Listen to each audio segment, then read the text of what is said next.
What is up, everybody? Hope you are doing well. Back with the Land Cruiser. We're going to be getting rid of all of this chrome that I've got on the back here. So this badge, and this. Now, if you know, most Land Cruisers here have paint. So there's paint that goes around here, and the lighters themselves are chrome. Well, the paint on here was chipping away, so I had to strip it. So it's actually pretty easy. You take a simple razor blade and an X-Acto knife, and you kind of just work your way at a nice angle and get it all off. So if you are careful, you could actually peel it off and actually have it all as chrome if you'd like. Some people might like this look, but there's some parts where it's still peeling around the letters, and some parts where I made a mistake and got a little bit too deep and actually cut into the chrome. So it's showing little marks here underneath, which is like plain plastic. And also apologize for the wind, guys. It's a pretty decently windy day. It calms down and then it gets a little gust here and there. Yeah, so what we're gonna do is we're gonna be using this vinyl wrap product here from Rust-Oleum. Never used this product before. I hear it's a little bit wet. It goes on pretty wet. So we're gonna follow the instructions, do the best we can, and see what kind of outcome we get with this. Before we do that, we want to obviously clean this up a little bit better to help this stick and get rid of these little indents. So I want to smooth these out. That way they're not showing up after I paint it, because otherwise you'll probably see those little indents there and it'll stand out a lot more. All right, so as you can see, I have it all taped off. You're gonna make sure you tape all around the edges here. That way, when you're sanding, you're not sanding your paint. No matter how good you think you are, tape it, please, because it's a good chance you're gonna slip over or something like that and scratch your paint. Land Cruiser's got enough scratches on it already. I don't want to add any more. I've got some 2000 grit and 800 grit wet sandpaper, and then I will probably hit it with this steel wool to help smooth everything out before I paint it. So after I dry it off and everything, quadruple zero fine steel wool. All right. Try to keep this surface wet. I'll just wet a little bit. All right. No.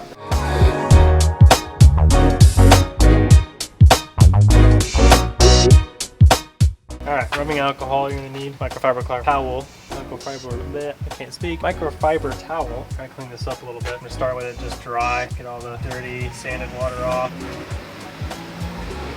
And look at that, all that stuff that came off of there. So now we're going to flip it over. Isopropyl alcohol, 30%. Put that on there. Any contaminants. Go to the other side. Dry it off. Alright, and then I'm going to hit it with the steel wool a little bit, kind of help smooth it out just a little bit more.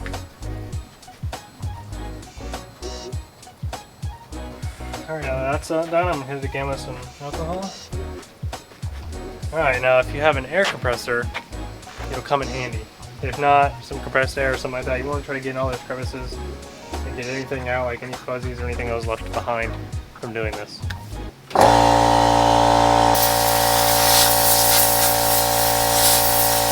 Alright, so now that we're waiting for this to basically fully dry even further, we're just going to go ahead and tape up the rest of the truck. That way we don't get any overspray at all. So a good way to do this is if you have some cardboard boxes lying around, grab those cardboard boxes. That can help you tape up around this whole thing. So go ahead and do that right now.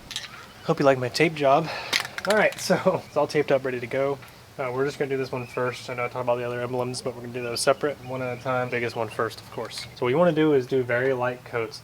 In between each coat, you need to wait 5 minutes. Alright, so let it dry 5 minutes and then hit it with another coat. Now, obviously you want it to be pretty thick so it's easier to peel off in the future, but you don't want to just keep going at it and not letting it dry, because that's how it gets all runny. Hopefully I can pull this off. We'll see. Yeah, let's just get to spraying, I guess. You want to continuously shake the can while you're doing this. I'm going to test it on some cardboard first before we jump right in. Paint.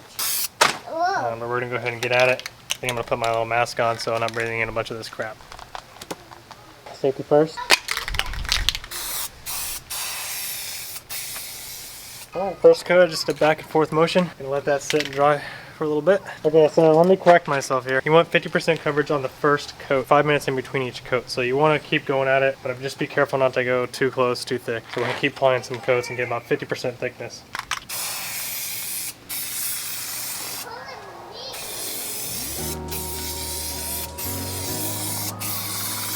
That's probably 50%, and I feel like if I spray any more, it might start running, so we're gonna let that dry for 5 minutes. Alright, I'm back in about 5 minutes. We're gonna hit it with some more.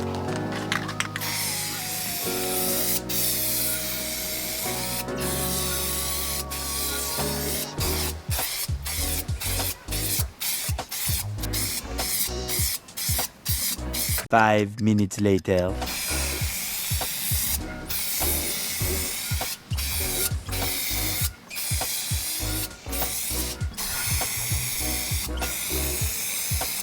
I think this is gonna look good.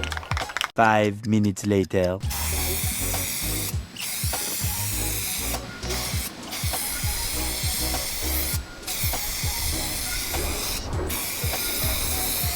Alright, we're done. We did all our coats and everything, and there's no running, that's for sure. But it does look very, very orange peely. But it says it requires 48 hours to cure. I think once it dries, I'm hoping once it dries, it will improve. But we'll see. We're gonna let this dry for 30 minutes, and then I'm gonna take this stuff off, and then probably do the other ones. Say it's dry to the touch in 30 minutes, and then you're able to manipulate it in 2 hours, whatever. But 48 hours to cure total before you wash it or anything like that. So make sure that it's not going to rain or anything when you go to do this, because you don't want it to rain right after you do this, or unless you can put it in your garage or something like that. All right, so if you're like me, you're probably curious if this stuff acts anything like Plasti Dip. So on this emblem right here, I'm gonna spray it, and hopefully I can just peel out the inserts, just leaving the chrome covered in this vinyl wrap stuff. So let's find out if it is actually similar in that sense to Plasti Dip.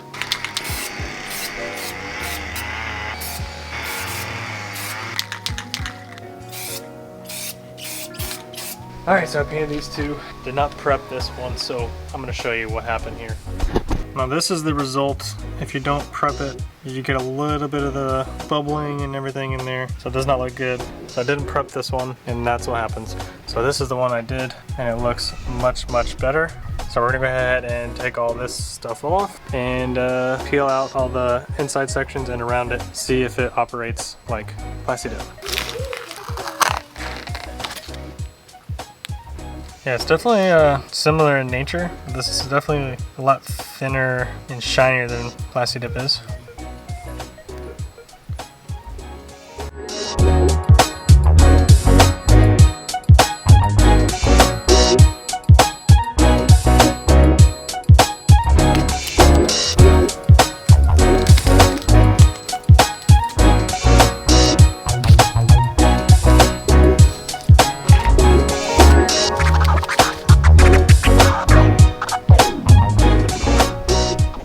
Alright guys, so what do you think? I think it looks really, really good. This came out really, really good. This came out fantastic. Nice and smooth. There's no orange peel. There's a lot of orange peel in this section here. So we'll see how it does if it cures fully. But I don't see that really going away, so I'll probably redo it down the road. It was kind of a learning experience. I think where I messed up is I let it dry a little bit too long in the beginning and then went over it, which ended up giving it that orange peel effect. So that was probably on me. And then the V8 symbol there is not that great either, so I'll probably redo that another time, simply because I didn't prep it. So there was contaminants on it, which resulted in leaving some marks on it as I painted it. I'll redo those later on down the road. But overall, I think the product is good. I think it's very similar to Plasti Dip in a sense, but it's slightly thinner. So you definitely want to do thick coats. But overall, I think it's way better than the chrome. Let me know what you guys think down below in the comment section. Appreciate you guys watching, and I'll see you guys next time. Bye.